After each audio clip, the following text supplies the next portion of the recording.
8 nama calon pimpinan KPK telah lolos seleksi dan ditetapkan Pansel KPK untuk mengikuti uji kepatutan dan kelayakan di DPR RI. Selain 8 nama capim KPK itu, ada pula 2 nama capim KPK yang lebih dulu lolos seleksi, yakni Busro Mukodas dan Robi Arya Brata. Nanti 10 calon pimpinan KPK itu akan mengikuti uji kepatutan dan kelayakan di DPR RI untuk menggantikan pimpinan KPK saat ini yang akan segera berakhir masa tugasnya.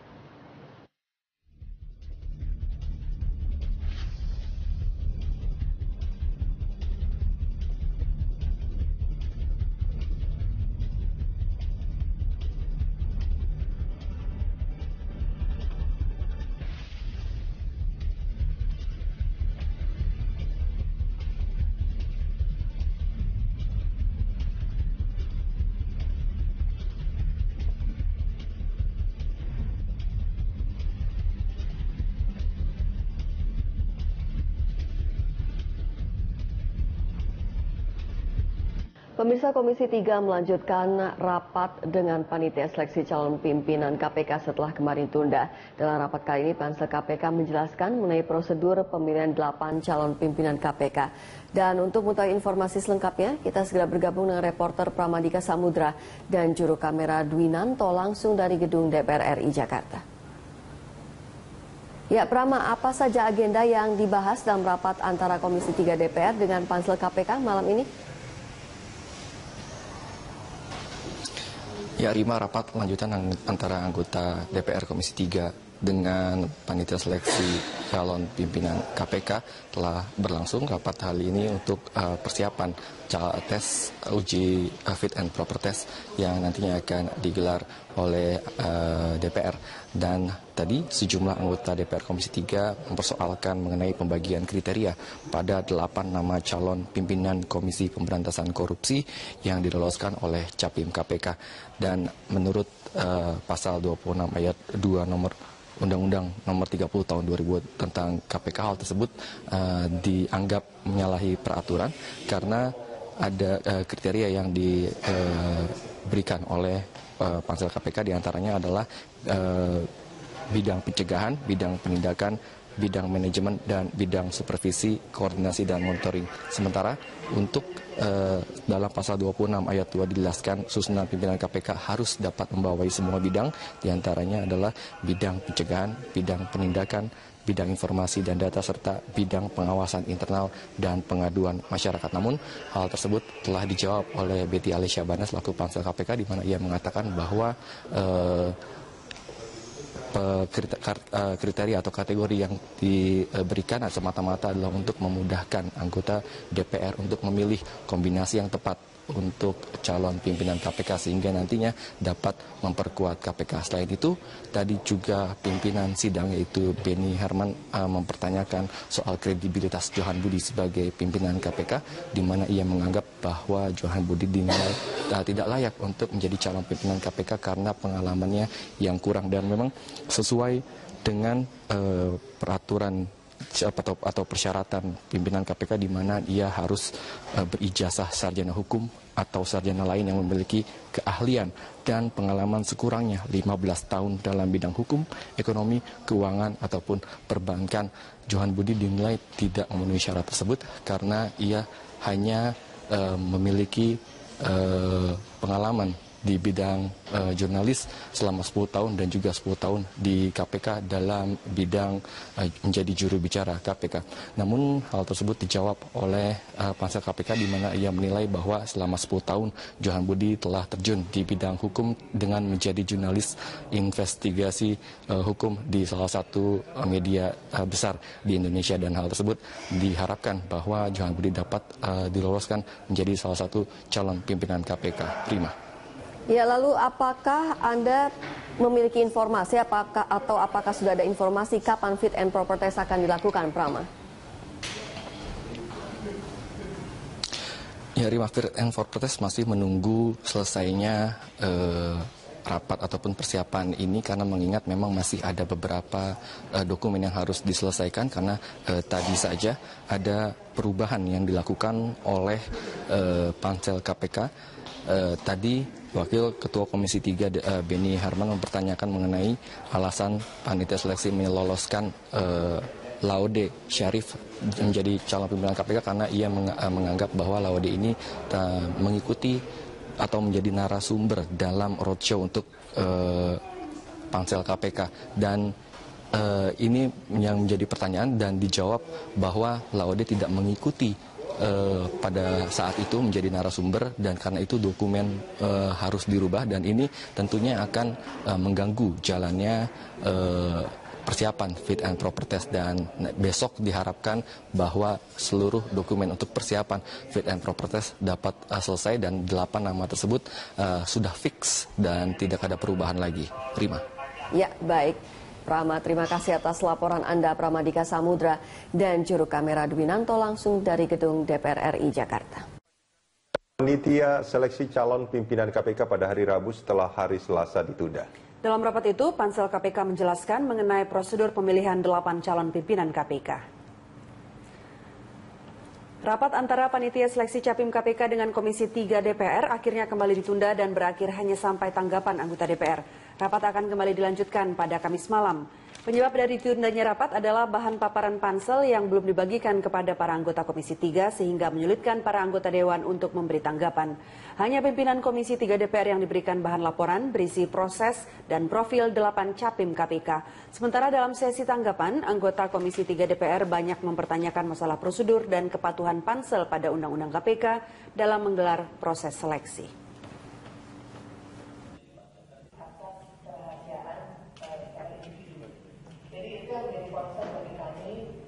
Kalau kita ingin berbicara lebih detail malam ini, ya memang kami mengatakan.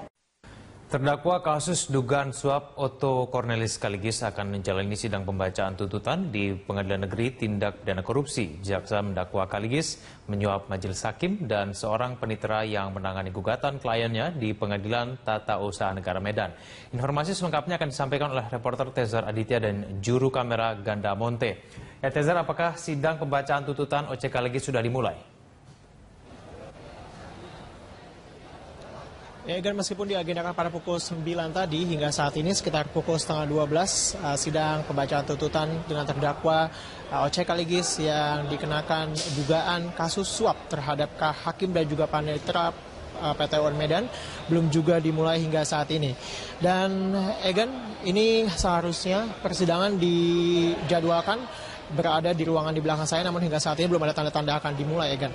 Dan memang jika kita mereview bahwa perbuatan OC Kaligis ini merupakan salah satu dari tindak pidana korupsi yang diatur dan diancam pidana pada pasal 6 ayat 1 huruf A dan atau pasal 13 Undang-Undang nomor 31 sebagaimana diubah pada Undang-Undang nomor 20 tahun 2001 tentang tindak pidana korupsi yang diancam pidana penjara paling singkat 3 tahun dan paling lama 15 tahun serta didenda paling kecil 150 juta dengan denda paling banyak 750 juta. Namun kami belum mengetahui sebenarnya secara detail apa yang menjadi tuntutan jaksa penuntut umum pada sidang hari ini. Dan jika kita melihat bahwa Kaligis ini didakwa menyuap 3 hakim PT UN Medan, yaitu Tripeni Irianto Putro yang merupakan hakim ketua PT UN Medan yang diduga menyuap sebesar $5.000 Singapura dengan $15 Amerika Serikat. 2 anggota hakim lainnya yaitu Darmawan Ginting dan Amir Fauzi masing-masing $5 AS dan juga Syamsir Yuspan selaku panitera PT UN Medan yang diduga disuap sebesar $2.000 sehingga totalnya OC Kaligis mengeluarkan dana sebesar $27 Amerika dan $5.000 Singapura untuk memuluskan kasus yang dihadapi oleh kliennya yang merupakan mantan Gubernur Sumatera Utara Gatot Pujo Nugroho. Egan. Tezar, adakah kemudian tanggapan yang disampaikan oleh kuasa hukum OC Kaligis berkaitan dengan sidang hari ini? Ya, Egan, hingga saat ini karena persidangan belum juga dimulai dan kami juga belum dapat menemui baik dari kuasa hukum maupun dari keluarga dari OC Kaligis. Namun jika kita melihat persidangan sebelumnya yang beragendakan pemeriksaan terdakwa, OC Kaligis hampir membantah semua tuduhan yang diarahkan kepadanya oleh Gari Bastari atau Gari yang merupakan anak buahnya yang pada saat itu ditangkap oleh KPK dalam OTT bersama dengan hakim PT UN dan juga panitera. Ya, pada saat itu ya Gari juga mengatakan bahwa penyuapan ini merupakan inisiatif dari OC Kaligis, sementara OC Kaligis membantah pernyataan itu. Dalam persidangan itu juga diputar rekaman mengenai upaya untuk membereskan kwitansi yang terkait dengan suap ini, namun OC Kaligis juga membantah bahwa hasil sadapan itu bukan terkait dengan upaya suap, namun terkait dengan administrasi di kantornya. Egan. Baik, terima kasih Tezar atas informasi yang Anda sampaikan dari sana. Dan kemudian apakah sidang kira-kira kapan akan dimulai lagi?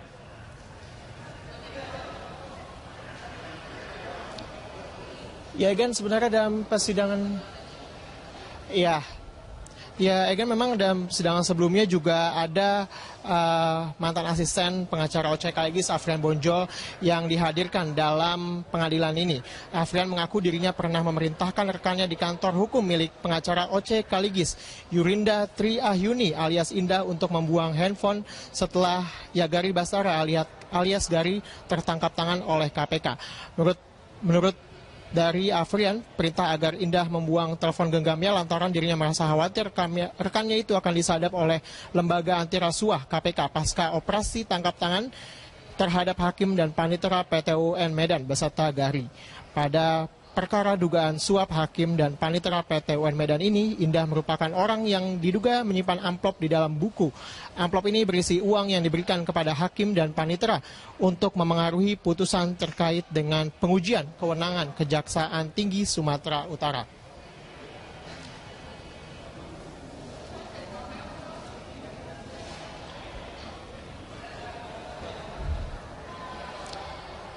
Ya, Egan, sebelumnya juga OC Kaligis dalam persidangan mengaku memberikan uang $1.000 Amerika kepada panitera PT UN Medan, namun ia membantah bahwa ini ada hubungannya untuk memutus mata rantai kasus suap hakim dan panitera PT UN Medan yang diduga dilakukan oleh dirinya.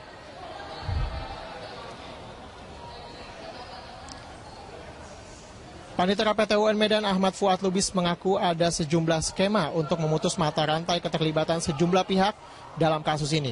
Hal tersebut diungkapkan Fuad saat bersaksi di persidangan tipikor dengan terdakwa OC Kaligis. Usai sidang, Kaligis membantah semua itu. Menurutnya skema tersebut merupakan inisiatif dari Afrian Bonjol yang merupakan mantan anak buahnya.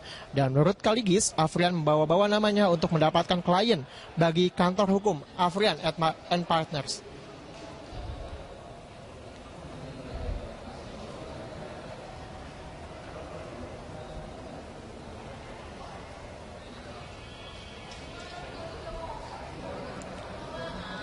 Ya, guys, sementara itu memang Hakim PT UN Medan Tripeni Irianto Putra mengaku dirinya memang ditemui oleh OC Kaligis dan timnya untuk berkonsultasi. Tripeni juga mengaku menerima uang di dalam buku senilai $5.000 Singapura. Pada persidangan lanjutan kasus dugaan penerimaan suap, Majelis Hakim PT UN Sumatera Utara Tripeni Irianto Putro mengatakan pada bulan Mei 2015 lalu OC Kaligis datang ke ruangan kerjanya untuk berkonsultasi sehubungan dengan kasus yang ditanganinya. Tripeni mengakui bahwa dirinya mendapatkan uang jasa konsultasi dari OC Kaligis senilai $5.000 Singapura yang dimasukkan ke dalam sebuah buku. Selain itu, Tripeni juga mengaku menerima uang sebesar $10.000 dan $5.000. Dalam pertemuan itu, OC meminta dirinya menjadi ketua hakim dalam persidangan kasus yang sedang ditangani pengacara kondang itu. Tripeni juga mengaku mengetahui bahwa hakim lainnya yakni Dermawan Ginting dan Amir Fauji juga menerima dana sebesar $5.000. Sementara itu, Syamsur Yuswan yang merupakan panitera PT UN Medan mendapatkan jatah $2.000.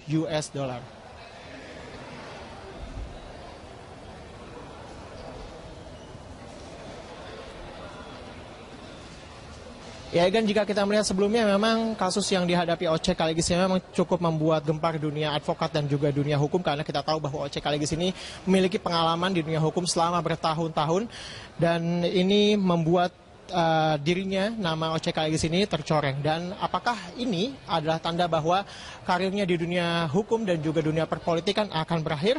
Berikut ini kami sampaikan liputannya kepada Anda.